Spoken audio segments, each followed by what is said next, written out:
A man of God helps you depend on God, not on him. A man of greed wants you to depend on him so he can extract money from you. A lot of so-called prophets today charge people money for ministry. The more you pay, the more they pray. Today, many churches and prayer camps charge money for what they call consultation. If you give $50, you get a prayer. If you give $100, they will lay hands on you and anoint you. If you give $500, they'll fast for you. And if you give $1,000, they will prophesy and see a vision for you. Nonsense! Anybody who charges you for prayer or ministry is in error. Mark my words. A day of judgment is coming on the false prophets and the fake pastors in this land. They tell you, buy this anointing oil, buy this holy water, buy this prayer cloth.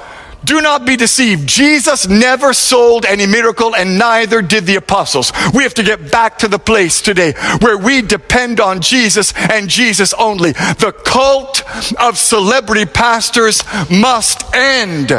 And here's the problem we make today. We think if a prophet speaks words that come to pass, well, then it means he's a true man of God. We think if a pastor performs miracles, signs, and wonders, that he must be operating in God's supernatural power.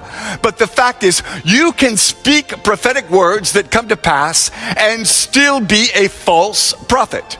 You can perform miracles, signs, and wonders and still not operate in God's power. Because this is so important, let me emphasize it and say it again. Deception is not just wrong words, it's also a wrong lifestyle. A false prophet may have the right words and even predict things correctly, but if he has a wrong life, he is a false prophet. There's a pastor in Tanzania who said, because I'm anointed, my feet cannot touch the ground while I'm preaching. He stood on top of his members while he preached. What is that? Nonsense. The pride in pastors today is making God angry. Pastors tell their members, bow down, kneel down, touch my feet. Stop it.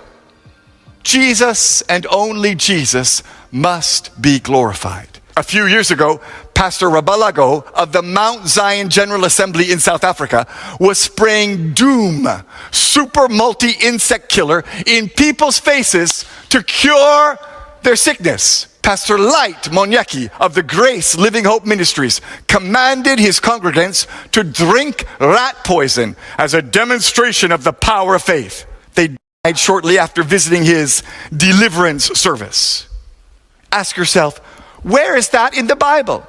There's a great wave of error running through churches today. It's destroying pastors and ruining churches. It's causing men to backslide and making the gospel lose power. It's making a mockery of the truth and making men lose their faith. It's causing good Christians to turn from the truth and fall into sin. And the fact is, Jesus clearly tells us it will affect many. Many false prophets will come. Many men will be deceived. And